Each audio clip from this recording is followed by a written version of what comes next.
Boa noite, sejam todos bem-vindos.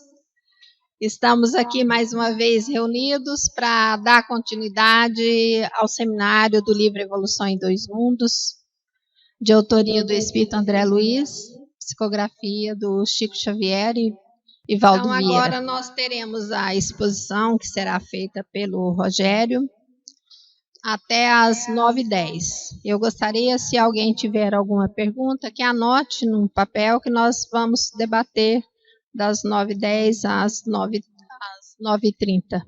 Né? Então, bom seminário a todos e eu convido o Rogério para fazer o uso da sua exposição. Boa noite a todos. Que nós possamos hoje atuar de forma concisa. Agradecer a todos vocês por poderem me escutar, ok? Hoje, no capítulo 4, nós vamos falar sobre automatismo e corpo espiritual, do livro Evolução em Dois Mundos.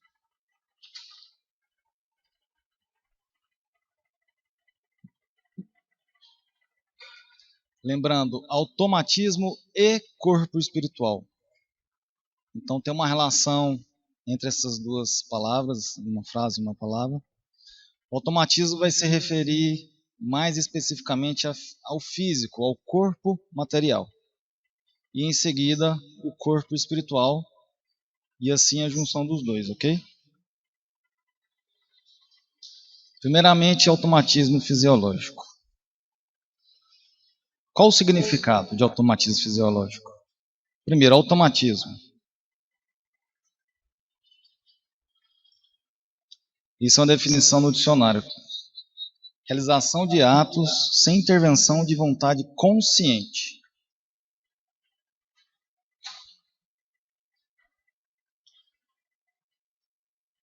Estado ou atributo do que é automático. Ausência da vontade própria.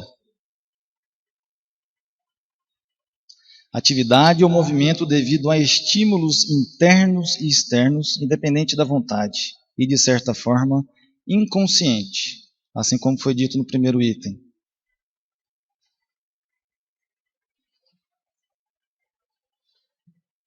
Um exemplo, automatismo cardíaco, o músculo do coração. Vamos fazer assim, vamos pensar que a gente vai bombear sangue para o corpo inteiro. A gente pensa, o coração vai lá e bate. Ele é automático, correto? E de certa forma ele é inconsciente. Automatismo respiratório, ato de respirar. Aqui eu dei dois exemplos de automatismo assim bem explícito. Mas se formos ver, o nosso corpo é todo automatizado, todo automático. Isso nós vamos ver mais para frente o porquê que o nosso corpo é feito desta maneira. E fisiológico? Pode parecer um pouco óbvio, né? Fisiologia. Relativa à fisiologia, físico relativo à física, fisiologia.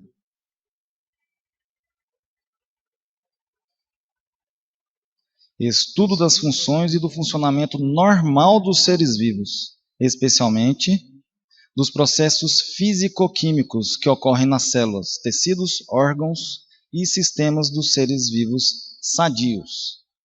Sadios, pelo que eu entendi, são seres vivos que estão, logicamente que não estão em processo de decomposição, por exemplo, um animal, morto, etc. Tá?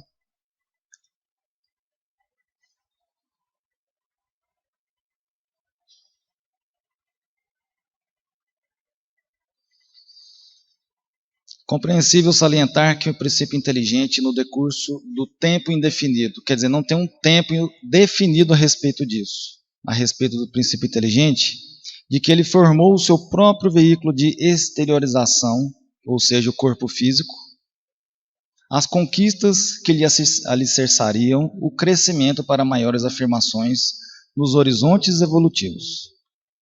Então eu percebi nesse capítulo que André Luiz quis nos trazer a parte físico-química e evangélica. O evangelho em si, tá? Porque ele diz sobre os horizontes evolutivos, o crescimento do espírito em si. desde os tempos primórdios até hoje. Então nós vamos discorrer durante. A respeito, lá no livro A Gênese, Kardec, no capítulo 11, sobre a Gênese espiritual, acerca da união do princípio espiritual à matéria, ele diz: tendo a matéria que ser objeto de trabalho do espírito para o desenvolvimento de suas faculdades, era necessário que ele, o espírito, pudesse atuar sobre ela, a matéria. Criou para seu uso corpos organizados, flexíveis, capazes de receber todas as impulsões da sua vontade e de se prestarem a todos os seus movimentos. Eu vejo um exemplo, por exemplo, uma criança, quando ela é fecundada. O espírito é ali minimizado, é germinado. Ele tem uma junção celular, certo? Entre dois gametas. O espírito vai se dilatando no decorrer do tempo, ali com o automatismo criado por ele próprio, através de épocas e épocas e épocas, pelo decurso dos tempos indefinidos. E daí a gente percebe que, através do metabolismo, da afinidade de células que são criadas já há muitos milênios, faz com que o corpo da criança cresça até onde estamos. Então, assim como as plantas, nós nascemos, crescemos, morremos e renascemos. Então, o meio material é o caminho onde o corpo espiritual se manifesta para a nossa evolução. O corpo é, pois, simultaneamente o envoltório e o instrumento do espírito, à medida que este adquire novas aptidões, reveste outro invólucro apropriado ao novo gênero de trabalho. Exemplo. Eu já fui uma barata. A gente não pode pensar nesse sentido. Existe um elo de ligação desde o mineral até o reino animal, e nós estamos nele, sobre o reino animal, que são 4 componentes orgânicos: o hidrogênio, o oxigênio, o azoto e o carbono. Então, por que não falar que nós passamos por algumas fases do reino vegetal, do reino animal? Sendo que temos todos os componentes idênticos a de um animal, no seu processo de alimentação, de excreção, sexual. Tem que ter algum sentido nisso, entendeu? Então, a gente adquire, por exemplo, o elefante é um dos animais mais sensíveis no reino animal. A gente tem herança daquele animal hoje, só que nós temos uma especialidade que é a razão. A individualidade se tornou em nós. Dominando as células vivas de natureza física e espiritual, com que, empalmando-as, tomando-as a seu próprio serviço, de modo a senhorear possibilidades mais amplas de expansão e progresso, sofre no plano terrestre e no plano extraterrestre as profundas experiências que lhe facultarão, no bojo do tempo, o automatismo fisiológico, pelo qual, sem qualquer obstáculo, executa todos os atos primários de manutenção, preservação e renovação à própria vida. Então, tudo o que possuímos hoje de herança fisiológica se deu como? Através da expansão da mente do princípio espiritual. Todos os órgãos que nós temos, o tamanho do braço, os dedos, a nossa mente, os pelos do nariz, toda essa necessidade foi criada através do automatismo fisiológico, ocasionada pelo princípio espiritual.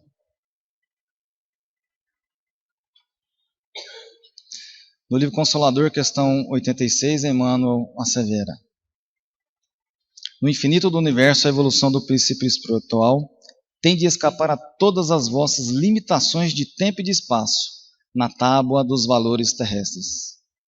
Por que limitações? As aquisições de cada indivíduo resultam da lei do esforço próprio, no caminho ilimitado da criação, destacando-se daí as mais diversas posições evolutivas das criaturas e compreendendo-se que tempo e espaço são laboratórios divinos, onde todos os princípios da vida são submetidos às experiências do aperfeiçoamento, de modo que cada um deva a si mesmo todas as realizações, no dia de aquisição dos mais altos valores da vida.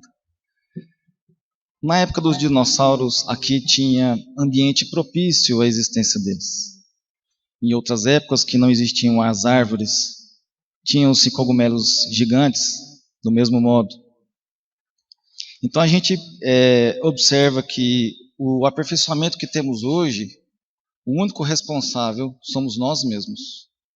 Logicamente com a ajuda do plano espiritual, que desde a criação do planeta foi se tendo ali uma influenciação para o crescimento contínuo. Então esse crescimento, essa aperfeiçoação, ela é inevitável. Não tem como barrarmos esse crescimento.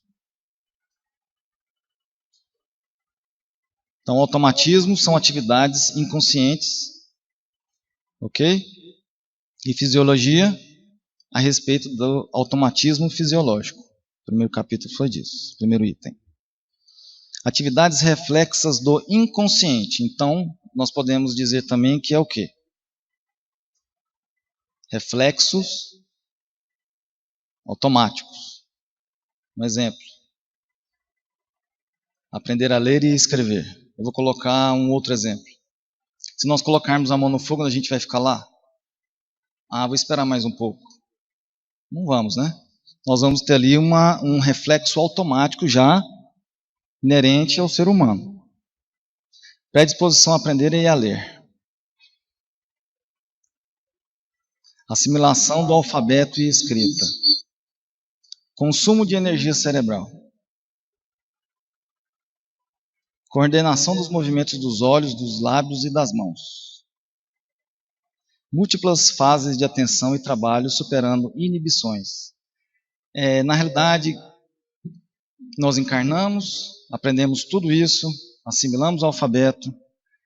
Exemplo, 1 ano e 6 meses a criança já sabe 50 palavras. Com 2 anos ela já sabe 100 palavras. E aí por diante, sempre com um crescimento contínuo de aprendizado.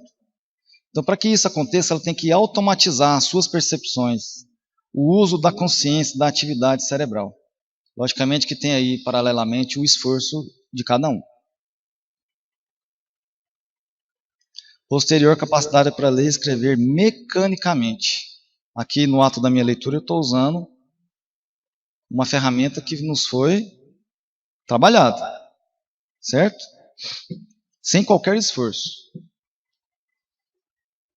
Incessante repetição pelo princípio inteligente nos processos de nascimento e morte para seu desenvolvimento, em inumeráveis estações de aprendizado. Então, para a gente conseguir chegar a esse ponto, vou mostrar mais adiante, parece simples a gente falar que estou aqui encarnado, vou desencarnar daqui a algum tempo, que a vida aqui é um lapso no tempo, e depois eu vou reencarnar, vou aprender mais um pouquinho. Mas isso daí vai depender muito de cada princípio inteligente. Então, o desenvolvimento ele não se dá idêntico em mim, ou na Derli, Cíntia. Ele se dá individualizado, através de reencarnações. Lembrando, gente, que a gente, creio que as pessoas já saibam, que a gente não amadurece apenas encarnado. Um exemplo é André Luiz. No livro Até o Filme Existe, né? Ele vai para o plano espiritual depois de desencarnar e aprende o que lá? A varrer chão primeiro, né? Um médico estudioso, ele chega lá e tem que varrer um chão. Nossa, mas eu fui um letrado no planeta Terra, eu tenho que varrer um chão. Tem.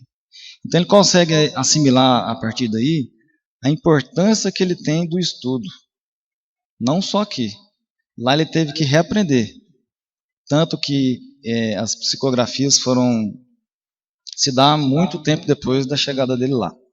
Após um preparo exaustivo e incessante. Do mesmo modo aqui. Nós todos estamos tendo algumas chances aqui com o Grupo GEM, na Federação. Então, nós estamos aproveitando a oportunidade para o melhoramento do nosso princípio inteligente. São as chamadas atividades reflexas do inconsciente, conquistas de vidas sucessivas que se dão ao princípio inteligente.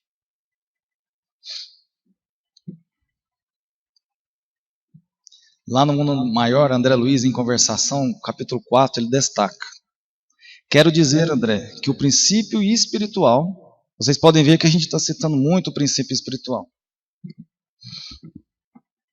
Quem tiver dúvida sobre o princípio espiritual, possam perguntar ao final, tá?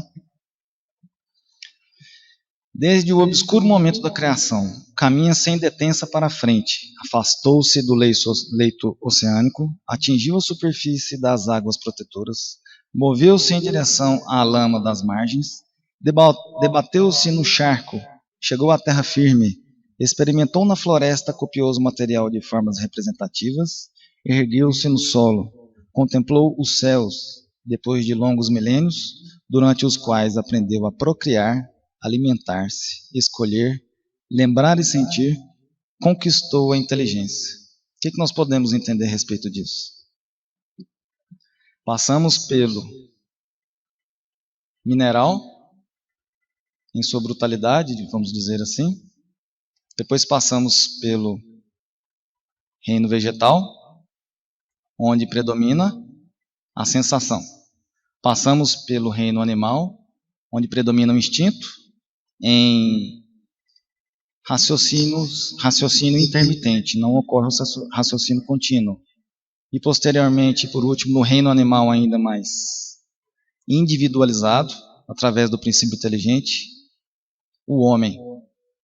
Então, em todas essas fases, eu tentei pesquisar, mas não achei um tempo definido, como disse aqui. Muitos milhões e milhões de anos. Tá? Viajou do simples impulso para a irritabilidade mineral, da irritabilidade para a sensação, da sensação para o instinto, do instinto para a razão. Nessa penosa romagem, inúmeros milênios decorreram sobre nós. Estamos, em todas as épocas, abandonando esferas inferiores a fim de escalar as superiores. O cérebro é o órgão sagrado de manifestação da mente, em trânsito da animalidade primitiva para a espiritualidade humana. Então, o que acontece? Quando nós adquirimos aptidões, já conquistamos aptidões mais favoráveis ao próximo nível de evolução, nós deixamos a nossa antiga casinha e passamos a habitar a nova casa. O nosso carro, no nosso caso hoje, o ser humano. Nós já progredimos tudo o que tínhamos que progredir? Não.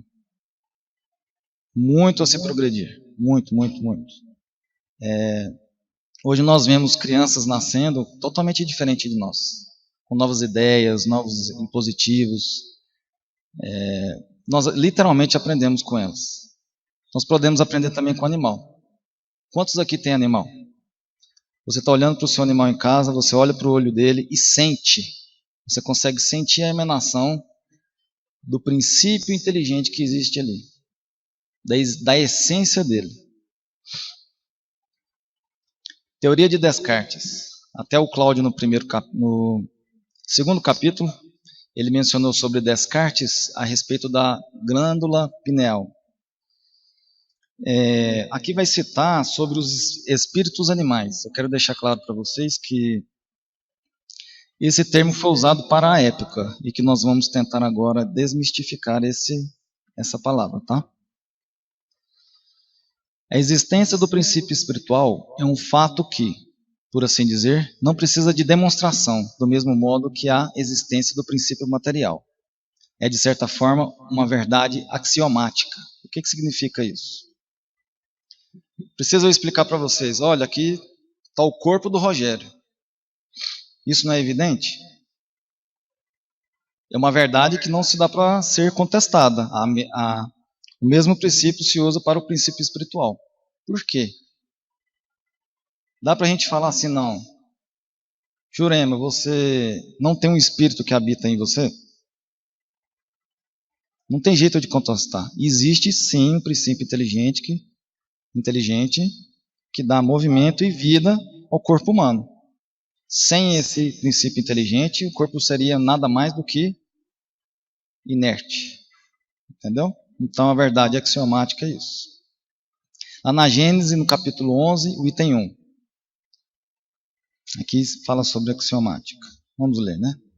Teoria coerente e sistemática formada inicialmente por um conjunto organizado de noções primitivas admitidas sem demonstração. Os axiomas, evidente, incontestável, a partir dos quais é possível admitir e demonstrar outros termos logicamente dedutíveis.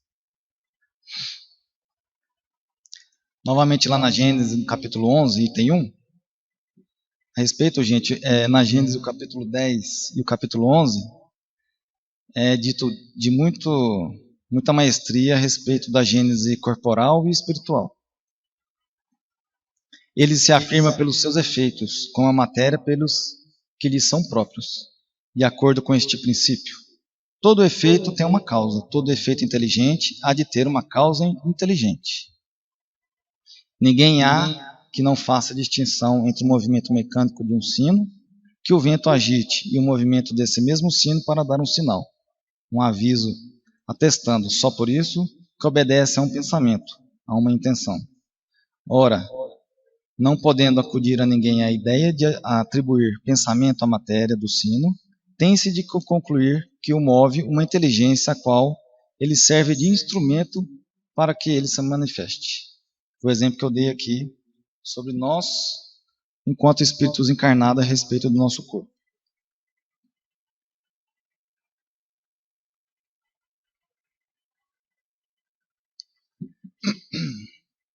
A neurofisiologia de René Descartes, nasceu em 1596 e faleceu em 1650, é baseada nos espíritos animais e nos poros e vias pelos quais eles fluem para exercer suas funções. Calmem, vamos explicar melhor, tá? Espíritos animais, para o reconhecimento científico da época, são as partículas mais rápidas e ativas do sangue, levadas pelas artérias do coração para o cérebro, onde se convertem num gás ou vento extremamente sutil, ou uma chama muito pura e ativa. Do cérebro, os espíritos animais viajam através dos nervos até os músculos, que são inflados, provocando movimento. Esse estímulo faz com que a alma tenha diversos sentimentos: calor, frio, medo, dor, prazer, raiva, ciúme, saudade, tristeza, alegria, etc. Resumidamente, nós possuímos os neurocognitivos. O que é isso? São substâncias químicas formadas, criadas pelo neurônio. Como que isso se cria? Vamos supor que alguém aqui levante com a arma na mão, fala, vou te dar um tiro. Neurotransmissores. Obrigado, Erli. O que eu vou fazer? Vou ter uma reação. Então, o meu globo ocular vai identificar essa situação, vai emitir para os neurotransmissores essa informação, e as substâncias químicas criadas pelo neurônio vão levar até o meu músculo, até o movimento que eu tiver que criar, até minhas pernas, para eu ter a reação. Então, esse movimento dos neurotransmissores até a minha musculatura, o caminho que ele faz, ele chama de espíritos animais. Ok? Vão anotando qualquer dúvida, por favor. Não consiste o mecanismo para os atos, nisto consiste o mecanismo para os atos involuntários. Ou seja, de acordo com o que eu vejo e eu processo aquilo, eu faço uma biosinalização automática. Eu sinalizo para o meu corpo, através da produção química, que eu tenho que sair correndo, certo? As estimulações periféricas teriam o poder de abrir poros existentes no interior do cérebro. E os espíritos animais seriam conduzidos daí até a glândula pineal, na superfície da qual haveria um completo mapa sensorial e motor. A vontade estaria sob o controle da pineal, que poderia regular o fluxo dos espíritos animais para os diferentes nervos. Nós podemos utilizar também o metabolismo, certo? Situações de risco. Nós utilizamos o metabolismo até quando dormimos. Um beijo. Descartes escolheu o corpo pineal, não propriamente como a sede da alma, mas como local da sua atividade. Ele falava que é o vínculo entre o homem e Deus. Aqui é uma imagem ilustrativa.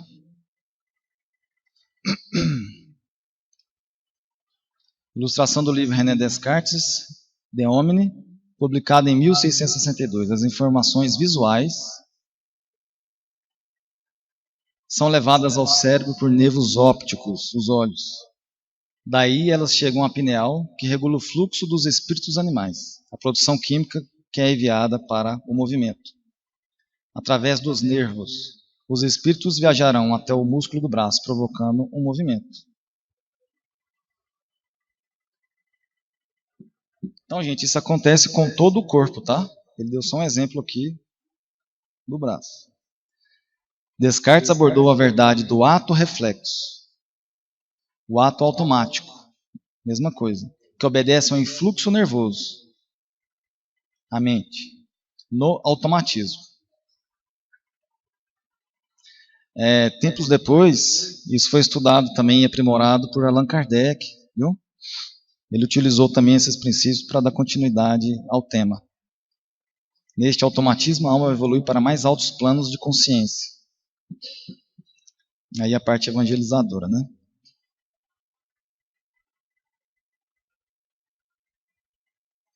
René Descartes é o autor da frase penso, logo existo. Aí tem a indicação de um livro, Princípios de Filosofia. Como se dá essa evolução para planos mais altos de consciência? Com nascimento, experiência, morte e renascimento. Só conosco? Não. Todos os reinos do planeta. Desde sua criação até hoje. Onde ela ocorre? Em 2 locais. Vida física e extrafísica. Por onde ela corre? Para o avanço inevitável à vida superior. Então nós não temos escolhas. Só de sermos felizes, né? Quanto mais informação, esclarecimento, quanto mais perdão, e quanto mais procurarmos, não vou falar o local mais difícil, o mais difícil a ser aprendido, mas o que mais almejamos, que é aprender a amar. Quando chegarmos a esse ponto, nós vamos com certeza viver muita alegria.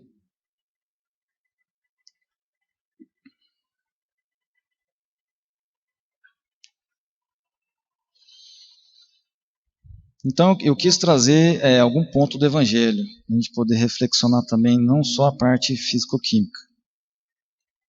Em sua origem, o homem só tem instintos. Quando mais avançado e corrompido, só tem sensações. Quando instruído e depurado, tem sentimentos. Então, a gente pode ver do vegetal, animal e hominal.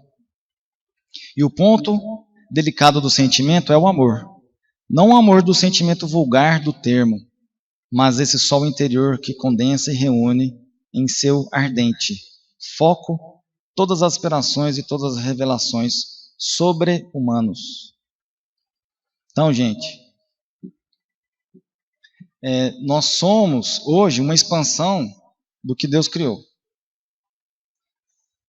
Não estou aqui, quem me dera, até o próprio livro fala, querer classificar a criação do princípio inteligente, seria negar a Deus. Mas a nossa tarefa, o nosso trabalho é a busca do amor verdadeiro. Será que a gente conhece o amor verdadeiro? Então, um dos principais objetivos da nossa evolução é esse ponto. Lá no Evangelho, segundo o Espiritismo, capítulo 11, item 8, a lei de amor. Automatismo e herança. Eu acho que ninguém mais tem dúvida sobre o automatismo, né? É um ato inconsciente, involuntário, pré-existente em nosso corpo espiritual, criado e modificado através do corpo físico. Então, quando a gente fala automatismo, nós vamos lembrar de quê? De corpo. Quando nós vamos falar de herança, nós vamos lembrar de psicologia, mente. Então, corpo e mente. E os estudos do grupo de estudos e educação da mediunidade. Qual herança deixará para tempos a se seguir? Eu, quando entrei para o grupo, eu já recebi muita herança. Muitos valores inerentes, se eu não me engano, há mais de 20 anos atrás, né? Tô certo? E hoje eu vejo a gente aqui em conversação, em tentativa constante de evolução espiritual, o quanto o grupo já evoluiu. Eu estou há pouquinho tempo no grupo. Então, se a gente for escutar as pessoas que estão nesse grupo há muito tempo, podem fazer um livro da herança em que estão deixando, que nós estamos deixando também, e a herança que elas pegaram, que elas receberam, né? Isso traz modificação no nosso corpo? Sim, traz sim. Pais e filhos, qual herança constituirão para o aperfeiçoamento moral, material da família, terrena e espiritual do porvir? Um exemplo. Quais os valores que nós damos para os nossos filhos, seja para os nossos pais, sobre a poluição, sobre o consumo consciente da água, sobre pensar o que falar, sobre o equilíbrio, sobre falar eu te amo. Então isso, com certeza, de alguns anos para trás até hoje, ele se modificou.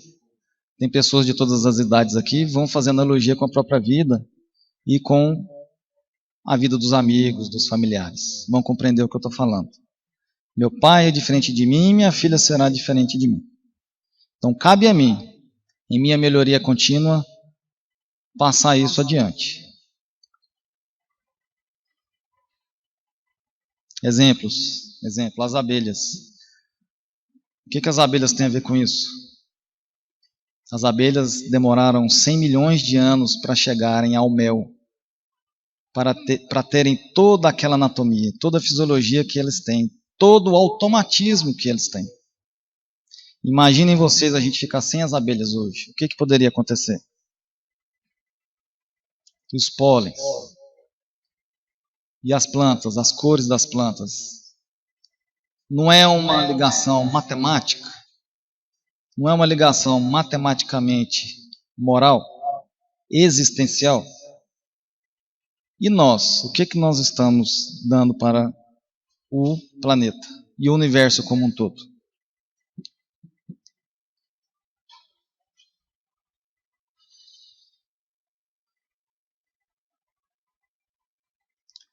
O indivíduo trabalha para a comunidade a que pertence, entregando-lhe o produto das próprias aquisições, no impositivo do aperfeiçoamento constante. Um exemplo, o nosso trabalho. Nós trabalhamos para entregar ali o nosso produto, o nosso melhor, certo?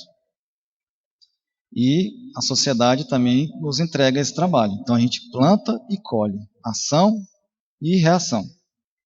Observando que na retaguarda do transformismo, ou seja, esse transformismo significa herdar algo do nosso anterior. Então está em constante transformação. Doutrina biológica segundo a qual as espécies se formam por sucessivas transformações de organismos anteriores. O reflexo procede do instinto.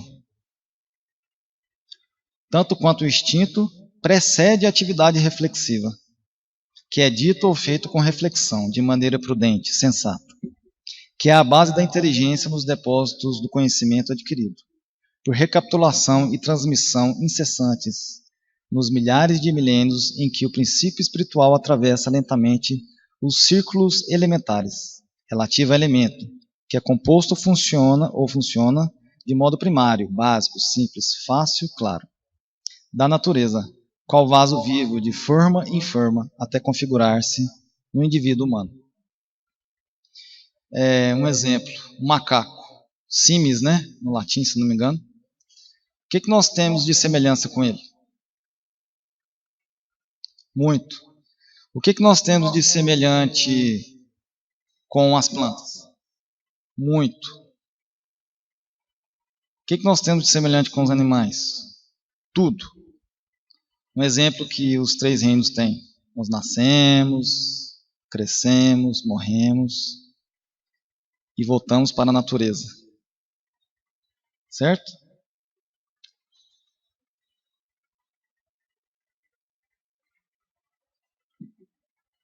Que é o espírito? Pode parecer uma pergunta simples, né? O princípio inteligente é o princípio inteligente do universo. Livro dos Espíritos, questão 23. Pois que há dois elementos gerais no universo: o elemento inteligente e o elemento material. Poder-se-á dizer que os espíritos são formados do elemento inteligente, como os corpos inertes o são do elemento material.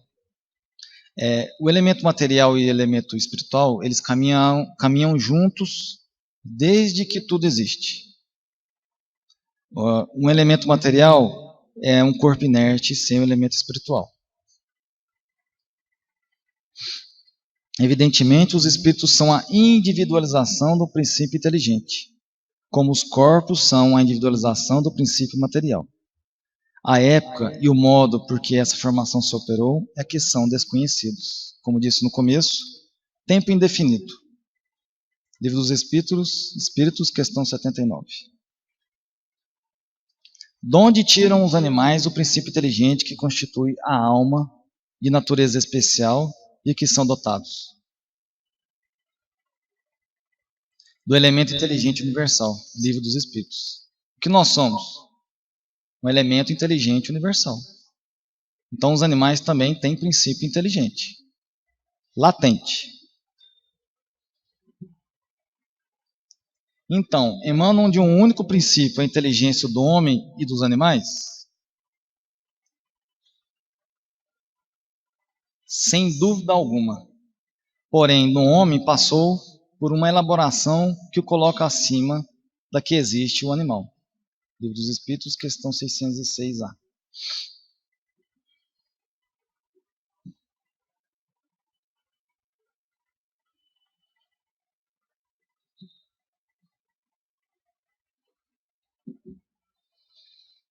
Desse modo, em qualquer estudo acerca do corpo espiritual, não podemos esquecer a função preponderante do automatismo da herança, função preponderante do corpo e da mente, na formação da individualidade responsável para a razão, para o ser consciente, para compreendermos a inexibilidade, que não pode ser executado, realizado ou cumprido, irrealizável, de qualquer separação entre fisiologia e psicologia. Porquanto, ao longo da atração no mineral, da sensação no vegetal e do instinto no animal, vemos a crisália, corpo, de consciência, termo usado por analogia o estudo intermediário por que passam certos insetos para se transformarem em lagartas e em borboletas, constituindo as suas faculdades de organização, sensibilidade e inteligência, transformando gradativamente toda a atividade nervosa em vida psíquica.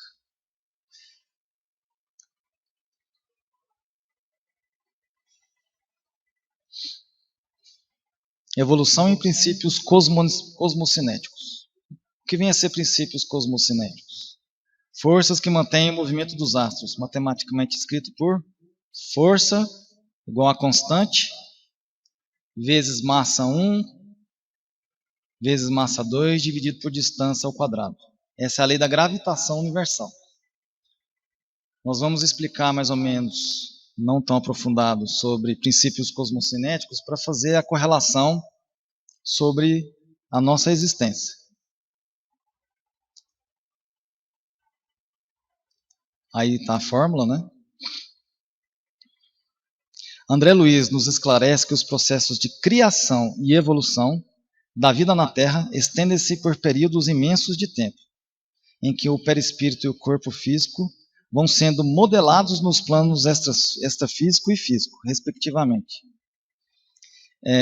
A gente percebe que no livro, nesse capítulo específico, é muito citado mundo espiritual, mundo terreno, nascimento, morte, correlação com outros reinos. Ele enfatiza muito para que fique bem automatizado em nós. O perispírito é a soma de inúmeras experiências vivenciadas e infinitamente repetidas. Neste decurso dos fatos, o espírito vale-se da cooperação das vidas menores, e estas se valem do apoio daquele, para darem prosseguimento ao processo evolutivo. Como que nós vamos nos valer das vidas menores?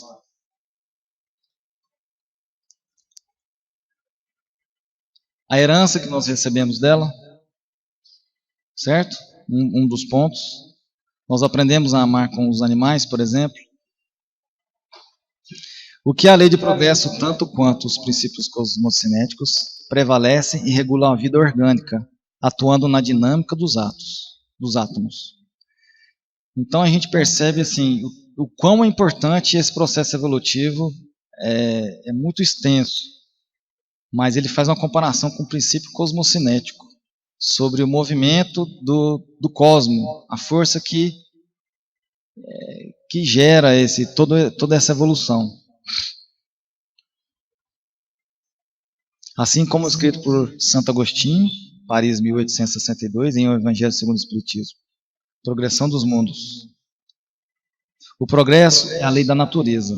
A essa lei, todos os seres da criação, animados e inanimados, foram submetidos pela bondade de Deus, que quer que tudo se engrandeça e prospere.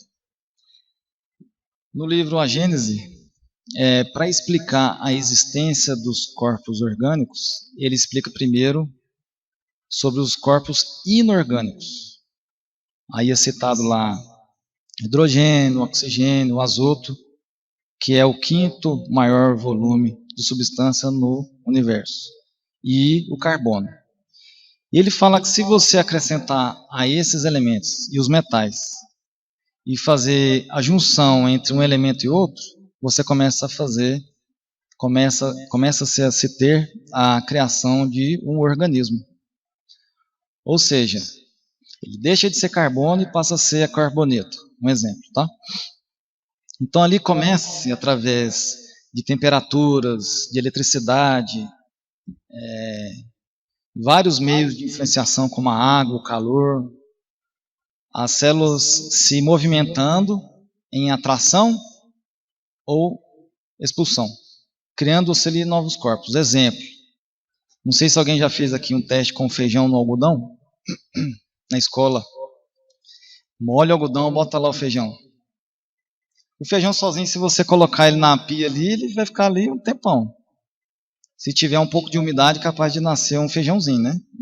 Uma mudinha. Outro exemplo. Eu comprei uma espiga de milho, não tirei a capa dela. Depois de uma semana tinha um monte de corozinho. Criou-se ali uma vida. Meu pai falava, tem bicho na goiaba, come ela que é goiaba também. Né? Então só aí a gente já consegue perceber que essa afirmativa de André Luiz é totalmente verídica e que o planeta se formou sim, e que os seres eles não passaram a existir de um ponto, e sim em vários pontos pelo planeta. Não um após o outro, e sim simultaneamente.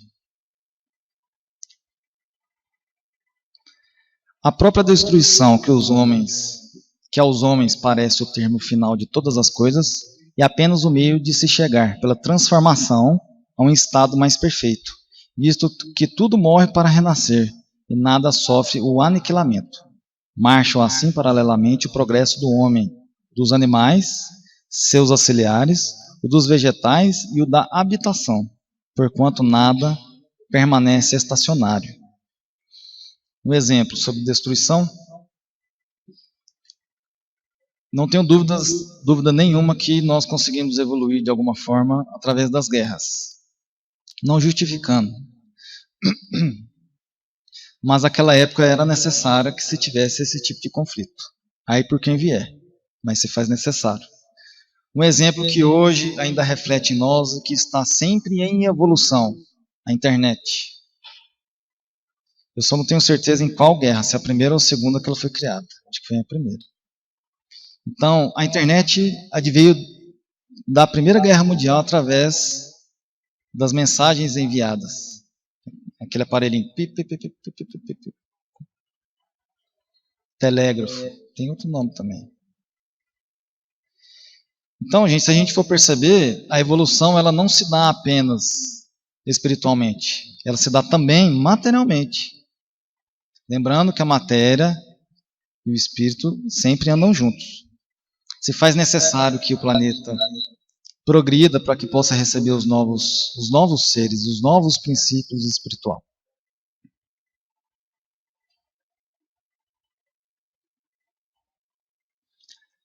Aqui uma ilustração sobre a cosmocinética. Nós temos a Lua, a Terra, Vênus, o Sol e Marte. E temos ali do lado direito o planeta Terra mostrando uma rotação. A órbita da Terra em volta do Sol. Estão representadas a velocidade e a força que se exerce sobre a Terra. Força cosmocinética. Na direita mostra-se que o que aconteceria se as forças gravitacionais acabassem de repente. A Terra seguiria em frente em linha reta e com velocidade constante. Imagina, gente, a gente perder essa força. A gente seguiria adiante, não circulando em volta do Sol.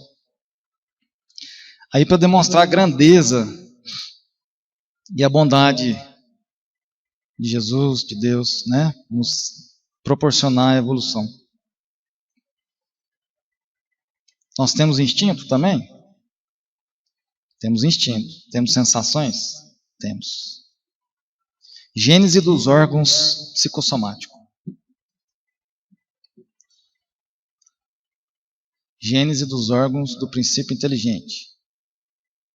Os órgãos do corpo espiritual, perispírito, dão forma ao do corpo físico e foram sendo constituídos e progredindo de acordo com a qualidade de vida do ser no campo terrestre. Hoje vivemos mais. Hoje a gente vive até 80 anos, um exemplo. A gente vivia até 60, há 30 anos atrás, 40. Então, gente, o que nós temos que ter em mente é que a função dos órgãos, ela não procede do órgão. A função dos órgãos, ela procede do espírito.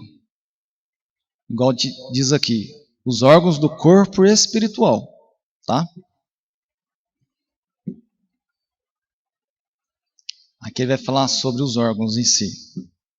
O tato, adquirido na passagem pelas células nucleares dos protozoários, reino animal, com seus movimentos semelhantes aos das amebas, seres unicelulares. Visão, adquirido pela sensibilidade do plasma, massa formadora, nos flagelos, filamentos que servem de órgão locomotores, os flagelos, expostos à luminosidade do Sol. Nada mais óbvio, né, gente? Começou a se ter visão com o incentivo da luz, né? E ali os elementos químicos também. Olfato, começou nos animais aquáticos mais simples. O gosto surgiu nas plantas armadas de pelos viscosos, destilando sucos digestivos.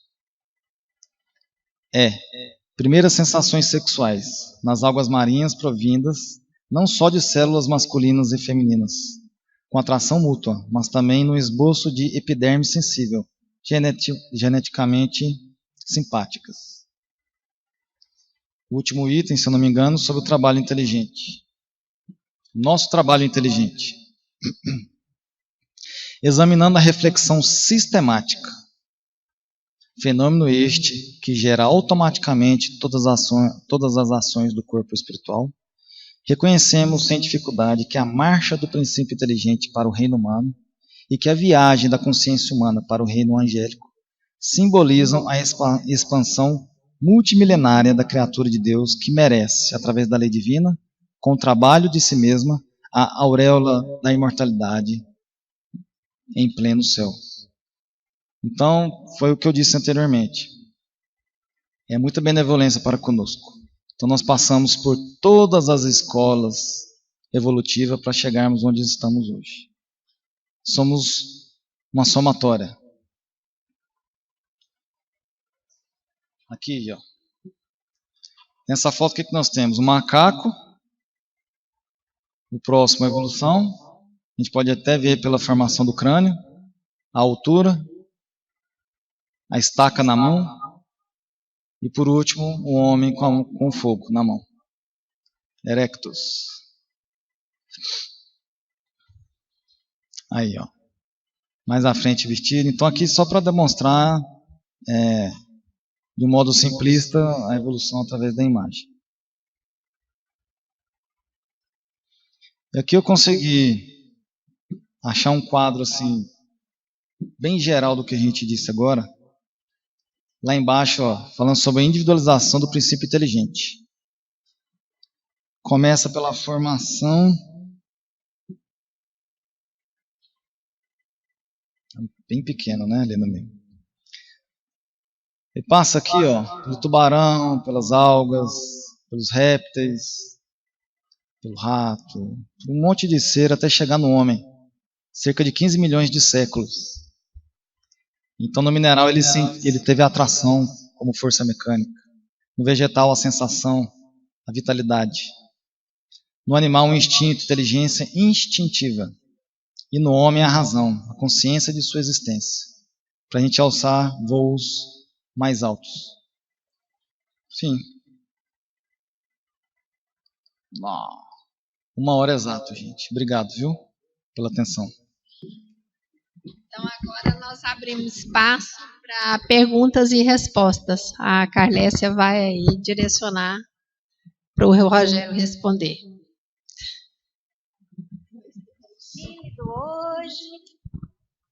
Agora, a pergunta que eu quero fazer é aqui na teoria de Descartes, né?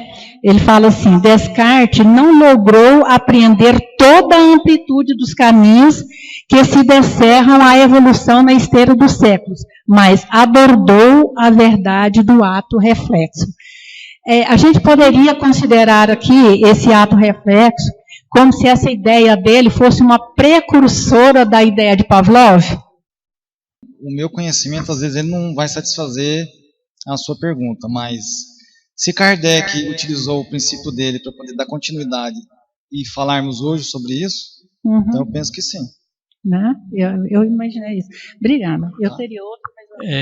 Descartes falou sobre o renascimento, é isso que eu queria que você desenvolvesse melhor.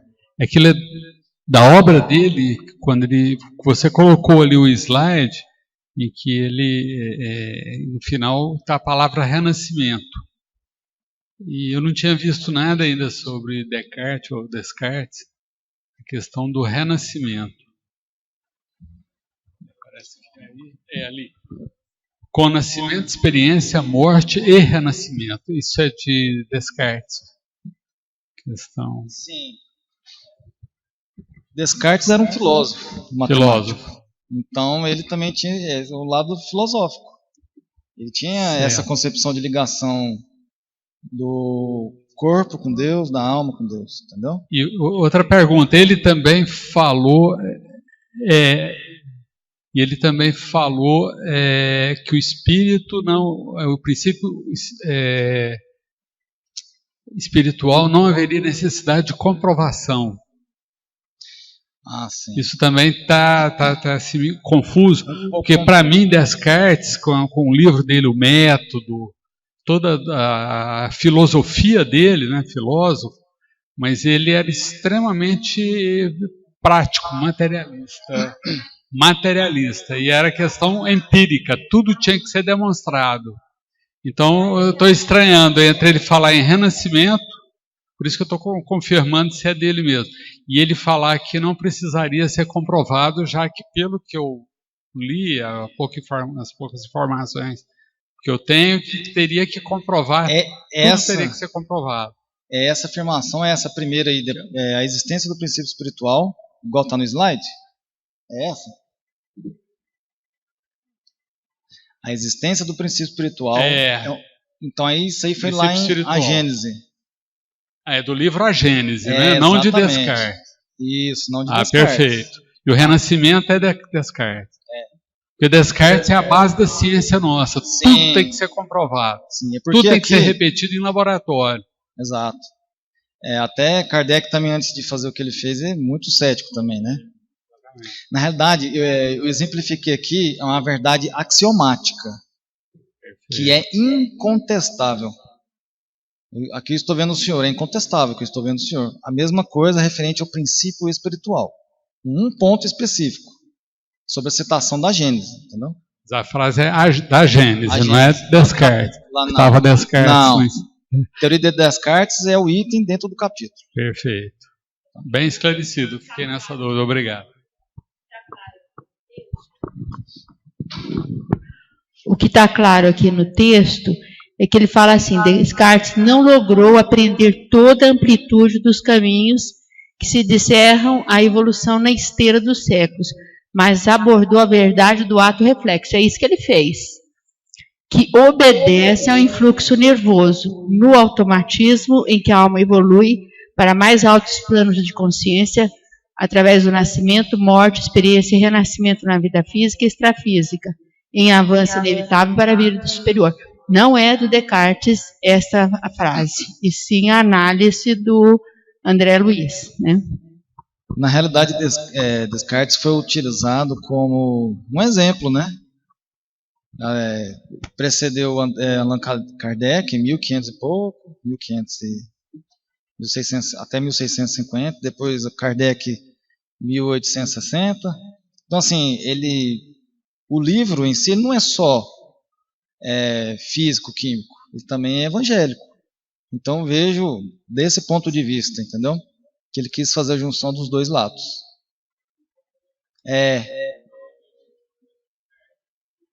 Isso. Obrigado pela pergunta. Nós vamos agora partir para o encerramento. Vamos